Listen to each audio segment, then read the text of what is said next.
Welcome to Bridge the Atlantic's B-Sides, a new show where we share material that doesn't quite fit in with our interview series, such as outtakes, bonus segments, and useful tips from your two favorite co-hosts, as well as the occasional surprise drop-in from some of our favorite previous guests. We're your hosts, music web designer Ross Barber-Smith from Scotland, owner of Electric Kiwi, where we create awesome custom websites for bands, artists, and musicians. You can follow me on Twitter, Instagram, and Facebook as Electric Kiwi. And I'm singer-songwriter and multi-instrumentalist Marcio Novelli from Canada, a man who wears many hats, literally and figuratively. When I'm not releasing music under my own name, I'm producing and mixing records for other artists, or directing and editing music videos and music documentaries. If you'd like me to produce your next record or direct your next music video, get in touch with me on Twitter, Instagram, and Facebook as Marcio Novelli. Or just say hi if you just want to say hi. It's all good. Always say hi. So we are excited to share that we've made some significant updates to our Patreon page, and we invite you to become an official patron of the show. Just head over to patreon.com/bridgetheatlantic. Yeah, perks include early access to content, sponsored ads at the end and start of our shows, as well as your chance to co-host an episode alongside Ross and I. And we've also got our official BTA shirts. Yeah, we do. Available on our website. There's a link to them in our show notes, so go and get them. And if you use the coupon code BTAROCKS, you'll receive 10% off your purchase as our little way of saying thank you. Yeah, and I recently released my brand new acoustic EP, The Reimagining Volume 1. And you can listen to it anywhere you like to download or stream music. And the reason I kind of asked that like a question, because it actually isn't that recent. It's at the end of March, but it's still recent enough. If it's new to you if you haven't heard it. So either way, I encourage you to share it freely with the world.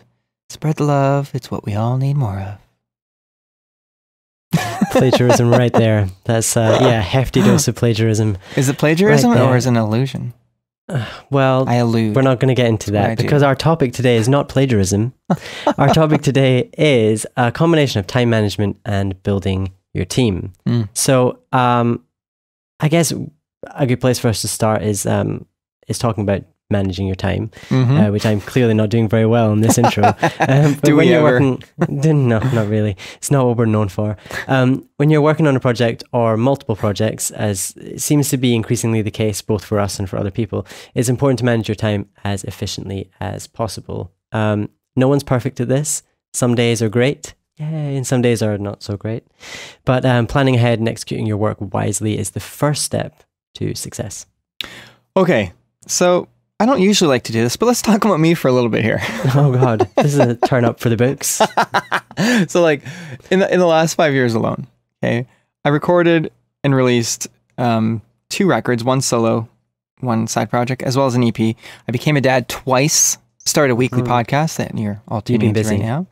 Directed, produced, and edited documentary and numerous music videos, produced 2 records for other artists, started my own business, and I even began exercising regularly. So much so that sometimes I come to chat with Ross and I'm still all like sweaty. Or I take my shirt off. He's like, why are you taking your shirt off? Put your shirt back on. I'm like, but it's sweaty. But anyways, the list goes on. A lot of stuff has happened in the last 5 years. Okay. And I mean, I've never really been great with time management in general, like we mentioned earlier, but up until 5 years ago, I can kind of manage being disorganized because I didn't have nearly as much on my plate. You know, I basically would say that things became increasingly overwhelming over the last 5 years, you know, as more and more things happen. You know, I have a kid, put out a record. Let's start a podcast, Ross. Why not? It'll be easy. It won't be. We won't be that difficult. It'll be fun. Let's have another kid, child. Why not? It'll be fun. They said it'll be easy. Yeah. So you know, I'd say definitely after my second son came around, which was an amazing blessing, and I love both my kids to pieces. But things got a lot more difficult. I'd say they became overwhelmingly. Overwhelming. Yeah, my work suffered. It really did. And, you know, the amount of work and personal commitments I had, I'd say, kind of paralyzed me. You know, it's, and I think people can relate to that. You just look at, you know, if you're someone who writes to-do lists down, you look at it and it's just like, I don't know where to begin. So I'm just not going to begin. And it's so counterproductive, but it's because it's just so overwhelming. You need to step away for a minute. So, anyways, what my wife did to help me, she bought me a personal day planner. That's it. That changed everything. It was so simple. It changed everything. It changed my life. You should have seen Marcio the day he got this day planner. Okay, he runs down to his basement, gets on the camera, holds up this day planner. He's like, look what I've got. Look what I've got. And he's like a little kid. But it definitely has helped you. I see how much more organized you are now that you have this planner. I don't have a planner. I probably suggested it though. Use one. Yeah, we should make one. I just have the lists. So I have like a main to-do list. Marcio's seen my lists. Yeah, we show each other our lists on Skype. What of it? And it's our own personal business, okay? I've got that main list, and then I've also got a daily list. So I tend to do my daily list either the night before or first thing in the morning, depending on how that day's gone. Sometimes you just want to, you just want to leave the room. You don't want to go back in. So, and that way, at least I know what tasks I need to complete that day, but I've still got the master list for reference. And the daily list generally is like aspects of the main list kind of broken down into smaller, usually more manageable tasks, usually. We're both very ambitious people. And I'm not just speaking for ourselves here. I know a lot of people tuning into this. You're very ambitious. You have amazing ideas and you want to do so many different things, but it's just the matter of executing them that sometimes is overwhelming. There's that word again. It really is. And seeing that like if you were just to look at your main list every day, you have to take that and then break it down into doable tasks. So what I recently recommended to you, Ross, was having 3 lists, having like a huge list. These are all my projects, all the things I need to do. Now I'm going to break it down to smaller things, right? And that's like your middle list, maybe what you want to do in the month or next few months. And then from there, you break it down to what can I literally do right now, like today? And for me, I know you do mostly like what you're going to do that next day. For me, I've been doing like, what am I going to do that whole week? Usually it's like, sometimes I will delegate to the following week and what I'm going to do and when I'm going to do it based on, I know which days will work better for me based on just many different factors that are just unique to me. And, and then you actually doable tasks those days, you know what I mean? And most importantly, I think is monotasking. I mean, monotasking is your friend. I've always been a multitasker. I think you are too sometimes. We both get caught up in this. Trying not to, because I think the more you realize, like you definitely realize as you're doing it that that multitasking is really not very effective. You may feel like you're getting a lot done, but you're more often than not. That's not to be confused with you're doing something, it's getting too much for you, and then do something else. I mean, that's fine. That's not multitasking. If you're now focusing an hour to do something else or half hour or to distract yourself a little bit, I do that sometimes. I'll stop everything, put some music on or check my email, whatever. But as long as it's that doesn't bother me. It's when I'm doing it all at once. Check my email, it's too much, right? So monotasking is your friend. Social media, not so much. No. And I think it's a challenge because I guess we always feel like we need to be on all the time, but it's definitely important to take breaks from social media to focus on things because I definitely noticed this. I try now to pay attention. If I go on Facebook and I notice myself just scrolling and scrolling and scrolling, I stop because that's not productive use of time. And as well, like notifications, that can be a total distraction. Don't be afraid to put your phone on Do Not Disturb. My phone is on Do Not Disturb as we speak because I don't want to be distracted by notifications while we're recording an episode. Just turn mine over. You made me want to turn my phone over. Oh. Well, yeah. So, I mean, I try and keep my phone on Do Not Disturb, especially those times when I really need to focus or concentrate on something and I don't need to be distracted by something else. As you know, I'm very easily distracted. So I've had to turn off just about all notifications on my phone. And I've gotten a lot better at not constantly checking my email or Facebook. I kind of tease people around me who are just sitting there kind of doing the scroll thing. And it actually has helped me to become more self-aware to catch myself doing that, but as an artist, I obviously love connecting with my following, right? And I used to be working and constantly check my phone. Oh, someone tweeted me. Oh, I'm going to respond to them right away. No. So what I do now is I kind of, usually later in the day, I'm done on my work, I'll go on social media and I'll respond to people. I respond. I really appreciate people reaching out to me and I'll respond to them, but really, do I need to do it right then? And I find that I'm actually more focused on giving them the attention, when I do that, because I'm not doing other things. So I can actually give them maybe more meaningful and thought out response. Right. So I wouldn't say that I actually set aside a particular time to go on social media, but I indirectly do, I guess, because I'm personally prone, and you know this, I'm very prone to overstimulation, right? So, I mean, changes have had to just be made on all ends of my work life and personal life, or more so my work life. And I'm still making adjustments every day to help with that, just like we do here on Bridge the Atlantic for the last two and a half years. Yeah, so we've spent the last 2.5 years, which is crazy, constantly reevaluating how we manage our time. And I think, we try things out. Some things work, some things don't. And we just see what's most effective. Yeah. But if you're looking for some good resources about time management, definitely check out our friend and past guest, Suze, at therockstaradvocate.com, because I know that I've definitely picked up a lot of things from her. Like the term monotasking. Monotasking. Gotta give credit where credit is due. Exactly. And she's definitely kind of, drummed that into me, how important the monotasking is. And you do notice a difference when you're not constantly distracted by everything else that's going on around you. Yeah, I mean, we used to even get very distracted doing the show. I think that we used to work on some of our own things. Like if you were working on something with Bridge the Atlantic, I'd be working on something for my music, and you'd go in, I'm just going to check my email for a second. We actually had to come to a point we said, no, instead of working several days a week on the Bridge the Atlantic, kind of doing multiple things at once, we just had to pick a day. We were going to say, we're going to do everything this day, and that's it. It took us a little while, but we somehow squeeze, it's a funny word, I don't know why, squeeze all of Bridge the Atlantic's work in one day a week. When it used to take us at least 3. But we weren't as efficient as we could have been. But it also takes time.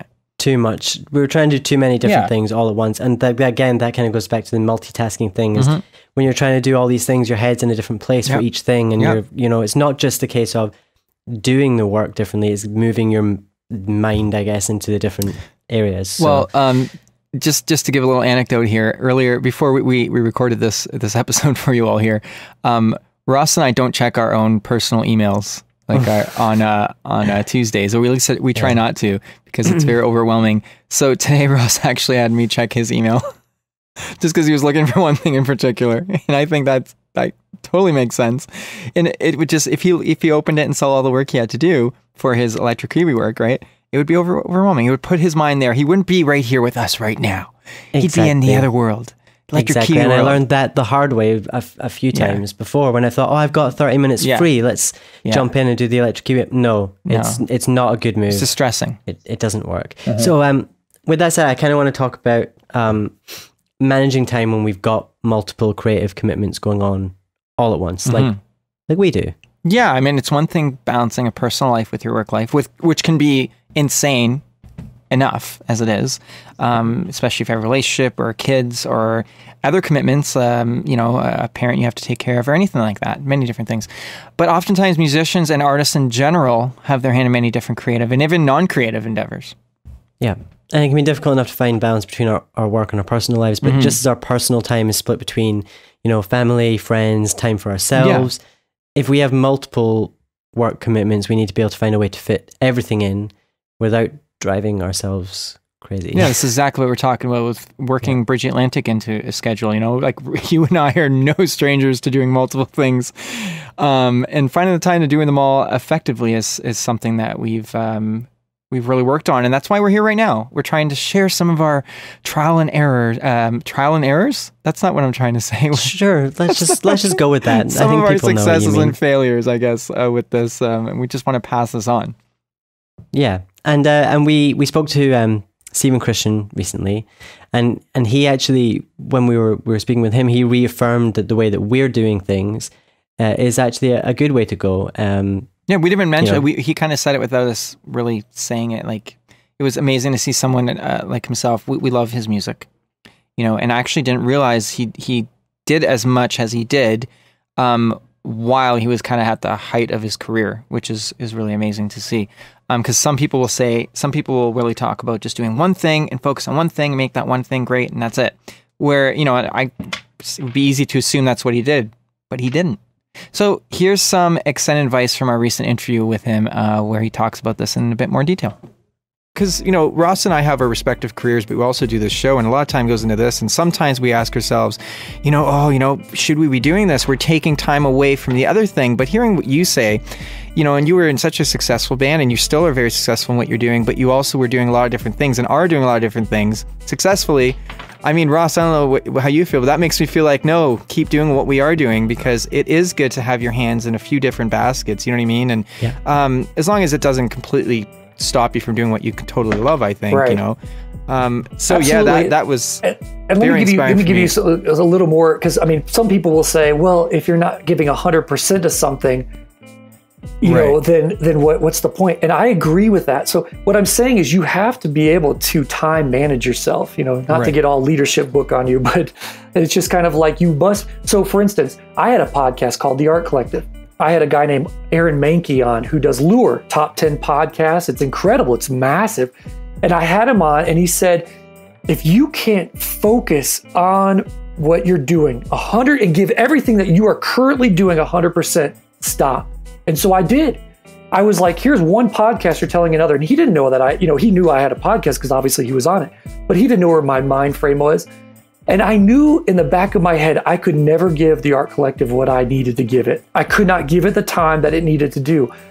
So I had to let it go. And sure, I want to pick it up eventually when I can concentrate and focus on it for 100% of that. I can give it the time that it deserved online. I can give it the time that it deserved, you know, as you know, developing questions for the artist or whoever I was going to have on the show. So that's my advice. Yes, diversify, but diversify until you diversify, but make sure that each place that you diversify to is allowed 100% of that moment, that you're giving 100%. For instance, let's say your solo career, that's a Monday, Tuesday project. If you have to divide it up like this, and then Wednesday is all for the podcast, and Thursday is my day off with my wife, and then Friday I am working on this, and Friday, Saturday, Sunday, I'm recording I don't care how you do it. You have to be conscious. You have to be concerted. It has to be a concerted effort into whatever you're putting your hand to. Steven, this is exactly what we're doing. You were making me like, I can't even hold back like this giant smile right now, because Ross and I, that's what we've been doing for the last year or so. We only do all Bridge the Atlantic stuff on Tuesday. Everything that's from awesome. our you know, filming our interviews like we are right now, posting our latest interview, everything that pertains to Bridge the Atlantic starts at the beginning of on Tuesday and ends at the end of Tuesday, and then that's it. There you go. That's it. All other days are, you know, our respective things, and weekends are for the family. There you go, man. I've even been trying to put down my phone on the weekends and just, you know, spend my time with the family, and it's balanced, Do not right? disturb is your friend. Yes, exactly. Such a good friend. For a second, you have me worried there. I'm like, oh no, you know, is he saying that you need to be 100% just absorbed in one project and then move on to the next? But it's about time management, right? And absolutely, for me, time management. For me, Ross, maybe you can agree with this too.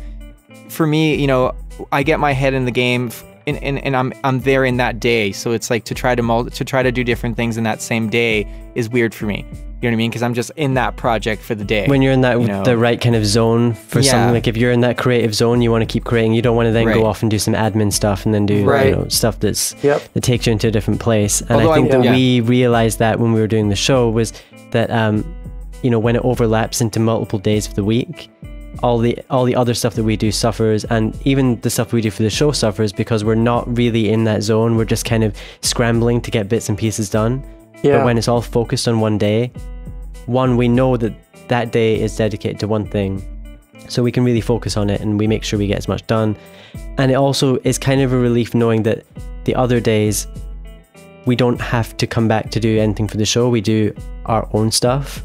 And I think it's finding that separation so that you can focus and not get distracted. Absolutely.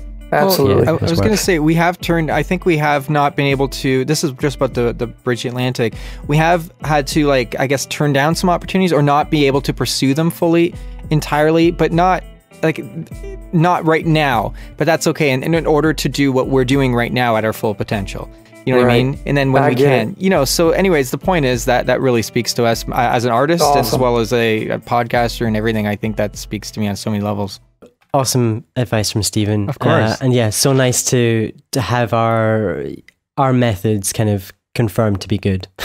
That was a really bad way of saying it, but we got validation. We needed validation. That's really what it was. Yeah. You know, well, there's only so many hours a day. It's such a cliche to say that, but you know, it's really true. And I feel like not to date ourselves here, although, you know, who wouldn't want to date us? It does as you get a little older, though. I do find that it's just you really start noticing that if more and more every day, that there's just like, you find yourself almost saying it. I'm like, oh my God, I sound old, but there's just not enough time, not enough days in the week, not enough hours in a day. You know, you don't want to spend all your hours working, you know, and, I mean, I used to do this a lot. I've given you crap for this sometimes, Ross. I'm like, stop. I've had to give you permission before to stop working. Mm-hmm. To be like, stop, go have a bath, take some time for yourself, or you're no good for anybody. You know what I mean? Yeah. So when you find that you're not able to kind of keep up with everything, or you're not able to focus on the creative part of your work, which that's been me for a long time, and that should be the most important thing, it's time to start expanding your team. Yeah. And a good place to start is by making a list. And yes, we do always come back to lists. Make a list of the tasks that you currently do, and then decide which of those A, you don't enjoy doing, and B, which could be delegated to others. So which ones do you not need to be involved in or is heavily involved in? This way the same amount of work is being done, but you're able to concentrate on the things that require your attention. So the creative part, which is, you know, what you are required for, rather than the things that can be done by someone else. So which, you know, once you kind of know which tasks you want to delegate to others, it's time to start finding people who can help you. A virtual assistant, like our friend Christine at 30 Roses, can be a good person to bring on board, as they can often help you with a lot of admin-related tasks, which, let's face it, are the ones that take up the most time, but don't necessarily need to be done by you. By you? Yeah.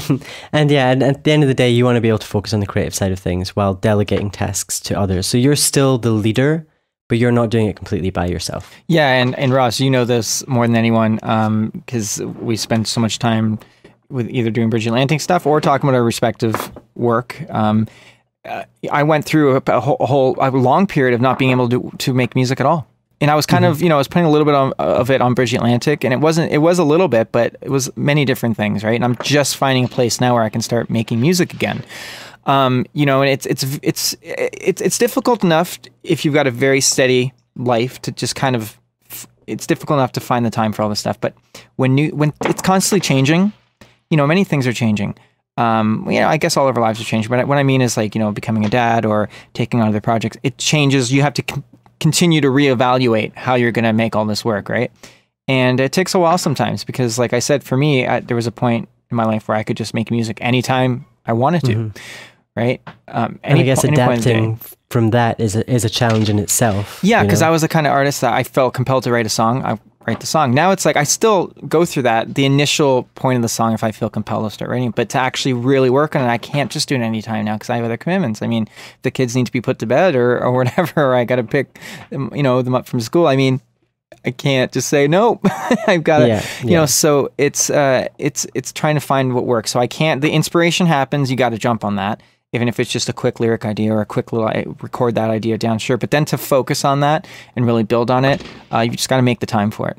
At least that's what I've been doing. And that's, you know, that's just music specific, but that goes for anything. That goes, if you're a filmmaker, it's the same thing. You know what I mean? I think it's particularly difficult and confusing, I guess, when you work from home, or when you're just self-employed, because it's very easy at any point of day just to continue working or to not work, or, you know, whatever. And that's the challenge, I think, is you are responsible for motivating yourself, but you're also responsible for turning yourself off at the end of the day. Yeah.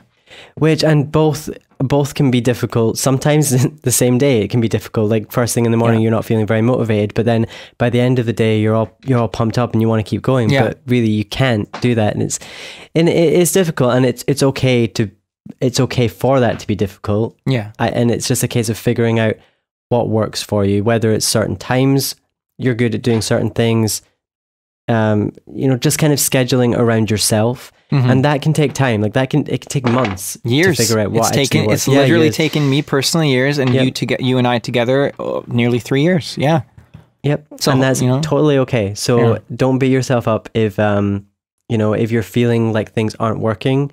Try and just take it one step at a time. Figure out, you know, what one thing can you change first to make things a little bit easier. And I think that's what we've had to do, is gradually be reevaluating and adapting things and seeing what happens. Well, even with Bridge Atlantic, there's other things that we have been ambitious about and have wanted to do that people don't know yet. But we've either started it or we haven't been able to start it yet. But we've put a lot of that on the back burner so that we can focus on what's most important, which is doing the show, get it, really tight in the sense of, well, we're happy with the show, but also able to do everything in a day, and then slowly introduce other things. You know what I mean? Yeah. So it goes the same with any creative endeavor you're in. It's like focus on what's really important, get that right, and slowly introduce the other things that you are ambitious about or excited about, or like we do, find different days to just focus on different things. I mean, it's easy for us to say that's working for us. These are just suggestions, and like Ross has said, of course. Just see what works for you. And, for me, working at night in the past used to be the best thing. Now it's just not possible because I have to be up at 6 a.m. You're tired, yeah. So and you're asleep by 9. So. Yeah, exactly. Well, I wish. Sleep maybe by 11 or 12. But it's just finding out what works for you. But, keep experimenting. And most importantly, the self-compassion side, be easy on yourself. It's not easy what you're doing. Whether you are working as an artist or you're working, helping artists. Either way. Remember why you're doing it on those days that are just very difficult. And remember on the days that are great and you want to keep going, remember to just take a break because then you're going to burn yourself out and then it's just going to lead to you not enjoying what you're doing anyway. And one thing before we wrap up, I want to jump in and say, being self-employed and doing your own thing, don't expect everyone else to understand. Like, this is something that I've been learning a lot lately. The only other people that will really understand what it's like to be self-employed and run your own business is someone who does it. So try and find some friends or people that kind of do this themselves too, because you will probably want to have someone to vent at or share your frustrations and successes, because really, if someone that works a standard 9 to 5 and they're employed, they don't understand that you don't just do the work, you create the work and everything that's around it. So it can definitely be very useful. I want to give a quick shout out again to Suze, also to you, Marcio, and to Patrice at the Baseline Group, because they definitely help keep me sane when I'm having a struggle. So yeah. Well, same goes to you, Ross. I'm just laughing because I'm thinking about the question I've been asked over the years many times, and I'm sure other people have been asked this too, but here it goes. So, like, what do you do all day? More than you, probably. What do you? Is the answer. That is the best answer right there. Yeah, the best answer right there. What don't I do? Exactly. Well, I don't always have time for a shower. I think people have the idea that we're just on the couch all day watching TV, like eating bag chips. Wish. I mean, that sometimes. Sounds amazing. But even when I'm doing that, thinking about lyric ideas. No, I'm kidding. We're not doing that. So I guess that's probably a good place for us to wrap this up. Yeah. I guess if you want to ask any questions, or if you want to share your thoughts on kind of balancing everything, you'll find us on Twitter, Facebook, Instagram, iTunes, and YouTube when we're not avoiding social media. Don't forget to also visit our website and pick up one of our shirts while you are there. Yeah, I mean, we're still evolving. We're not, we haven't perfected this yet. So if you have some tips, tell us, please just message us on social media and tell us what maybe we left out that has worked for you. And we will, if it makes sense for us, we will definitely use it. Definitely use it. Outside of Bridge Atlantic, as an artist, I recently released a new acoustic EP a couple months ago called The Reimagining Volume 1, and it's available everywhere. So check it out. I'm also working on my second solo album. You can be a part of it at marcionovelli.com/pledge. Follow me on Twitter, Facebook, Instagram, Spotify, and Patreon, which are on my name. What's my name, Ross? Marcio Novelli. What's my name? Marcio Novelli, yo. So I'm working on websites for various artists at the moment, and you can check out my work at electrickiwi.co.uk. You'll find me on Twitter and Instagram as Electric Kiwi, and on Facebook, Electric Kiwi Design. This episode was brought to you by 30 Roses, a virtual assistant and consultant to musicians and other creatives, as well as Chris Keaton, Buck Naked Soap Company, and Social Surge. All links are in the show notes, so please check them out because they keep this show alive. They do. I do declare. Okay, Steve Carell. Yeah. And if you'd like to sponsor the show, visit. Yeah, it was, Michael Scott. Yeah. If you'd like to sponsor the show, visit patreon.com/bridgetheatlantic. We recently updated our rewards, which now include sponsorship at the start and the end of our show, as well as an opportunity for you to co-host an episode. Make sure to subscribe to us on YouTube and iTunes so you don't miss any episodes, and leave us a comment and let us know what you think of the show. All right, so that's it for B-Sides. Stay organized, and we will see you next week with a brand new interview.